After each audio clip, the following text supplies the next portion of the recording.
For years, I've stuck catching those 5 to 10 pound blue cat. I thought I just needed better luck. Turns out I was wrong. Here's what actually changed for me to start landing those big trophy catfish. So let's break down the 2 game changers for me. At the top of the list is going to be bait and location. Those 2 are kind of equal to me. If I were to give one the upper hand, I'd probably give a little more to the bait. There's a lot more things to kind of dial in with the bait than a lot of people realize. Big trophy blue cat can actually be pretty picky eaters at times. It's not about just throwing out any old bait out there. You got to be able to figure out what they're feeding on, what time of year they're feeding on what, and you also have to be able to go out and catch that type of bait that they're feeding on. The day I quit buying baits off the shelf, picked up the old cast net, everything changed. Yeah, throwing the cast net could be pretty frustrating at first, but once you learn it and get the hang of it, it's one of the biggest payoffs, because now you have access to some of the best, freshest bait out there, and you just can't buy that off the shelf. And here's why. Fresh bait isn't just better, it's at a different level. Blue cat actually prefer fresh bait over those frozen or old baits. If you ever cut open a piece of frozen bait next to a piece of fresh bait, you can actually see the fluids come out of there look totally different. Frozen bait will be a gray dull color. Your fresh bait will be nice bright blood and oils coming out of that. That's the freshness that they can actually smell. If there's one good thing blue cat are good at, it's tracking down scent to where the bait is. And if you're putting out that fresh smell that they want, you just increased your chances of them biting your bait tenfold. And just so there's no confusion on the frozen bait, say you go out and catch you some fresh bait, throw it in a cooler full of ice overnight, go out fishing the next day, that's perfectly fine. That's still considered fresh bait. I'm talking more about that bait that's been sitting in a freezer for days or weeks at a time. That tends to kind of slow down that bite rate a little bit. Yes, you can use it and catch fish on it, but we're really trying to increase those bite averages so you get more bites and catch bigger fish.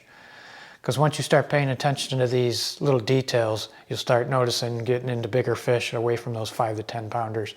You'll start getting more of those big trophy fishes that come in and get their attention a little better. So paying attention to those little details will make a big difference. So now let's talk about bait size and time of year. Yes, you can use any bait any time of year and catch these fish, but you're really trying to increase those odds. So you got to be able to adjust to the seasons. In the wintertime, I'm mostly throwing shad. That's what they mostly forage on that time of year, so that's what I stick to.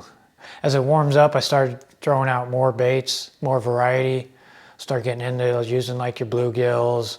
I always still throw shad, and you can start throwing your skipjack, stuff like that. As it starts getting into the summer times, you can start getting in more into your carps, like Asian carps, common carps. They really like to start hitting those during the summer times.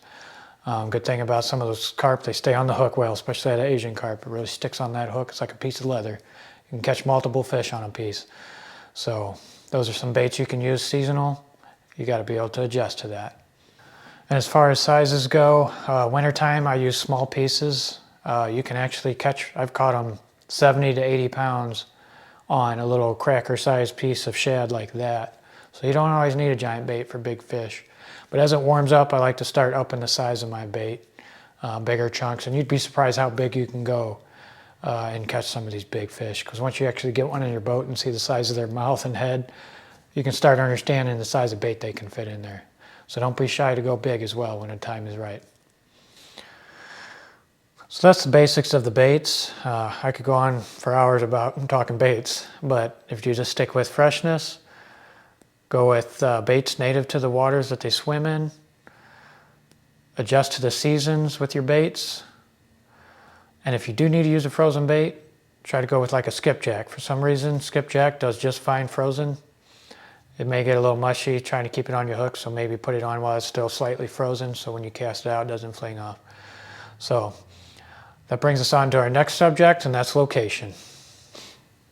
So location is kind of a 2-part subject. You got location as far as the body of water, and then location as far as inside that body of water where those fish are located.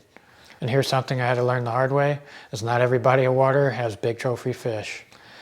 If your lake or river doesn't grow 50, 60, 70, 80 pound catfish, they're not just going to magically appear. So you need to go to places that carry them. You want to go somewhere that they're with a repetition of holding big trophy fish. You know, not somebody caught a 50 pounder 2 years ago. You want to know a place that consistently produces those big, large fish. You get to those bodies of water, there's half the battle. So you're looking for a system with good forage, good current, and a good history of trophy fish. Once you're in the right body of water, now location gets a little more specific, because inside that body of water, trophy fish just aren't everywhere. You got to be able to locate where they're at in that body of water. I personally fish large river systems, but you can also find big trophy fish in reservoirs and lakes and tailwaters below dams. And when I get to a new body of water, the first thing I look for is bait. That's why I put bait so high up on the list, because if you find the bait on the body of water, you will find the big fish. They hang around that bait. They follow that bait around. They need it to survive. And the quickest way I can find that bait at times, sometimes you can find birds. They're either dive bombing or around the edges. You'll see herrings, and you can just kind of get an idea where that bait's hanging out. You can also check the tops of the water, looking for those shad flicking. Sometimes just subtle flicks is all you need to get an idea where a school of shad is. And then you can use your electronics. Maybe the birds aren't there, or at least once you get up to there and hone in on those schools, you'll start seeing those bigger fish hanging around those schools of bait fish down there. So that's a great way of starting on locating those big fish. And then you can kind of start honing in and getting that bait right where you want it. In rivers, I'm looking for things like outside bends, current seams, river channels, things that cause that bait to push into certain areas. Those big fish will set up in ambush areas. They'll get just outside of that current, wait for that bait to come by, jump out and grab it. They'll use different structures and things like that underneath the water to come out and ambush that bait. So trying to position your bait in those areas that they like to come out into and hit bait is also going to help you out a lot on getting more bites. In lakes, I'm looking for similar things. You're looking for depth changes, ledges. You're looking for any kind of structure or cover underneath that water, especially near bait. That's going to hold those big fish that like to come out and ambush. Now let's talk about how long to spend in one spot fishing. For me, as it warms up, and water's warmer, I'll spend anywhere from 10 to 30 minutes fishing a spot. If I don't get any bites, I'm out of there. If there's fish there feeding, they're not going to wait around, they're going to feed. So you don't want to be wasting your time fishing dead water. I'm out there looking for that next spot that actually holds feeding fish. Once they're feeding, they usually hit right away. If it's colder out, I'll slow things down a little bit. I'll go from like maybe 30 minutes or a little more in a spot. But same thing, if they're not there, I'm out. I'm going to find a spot that holds some feeding fish. So don't spend too much time fishing them dead waters. Go out there, try to find those feeding fish. Usually it doesn't take long, even when it's cold out.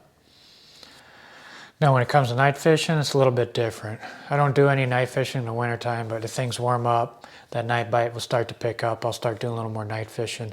That's when you can actually spend a little more time in a certain spot. Those fish will start getting up in the shallows, going along the banks. They'll actually start cruising looking for bait fish. So you can be in a spot a little bit longer and catch a fish cruising around looking for those baits. So that's a big advantage to you bank fishermen. You'll start getting those fish come within a little more reach to you at that nighttime. So something to think about.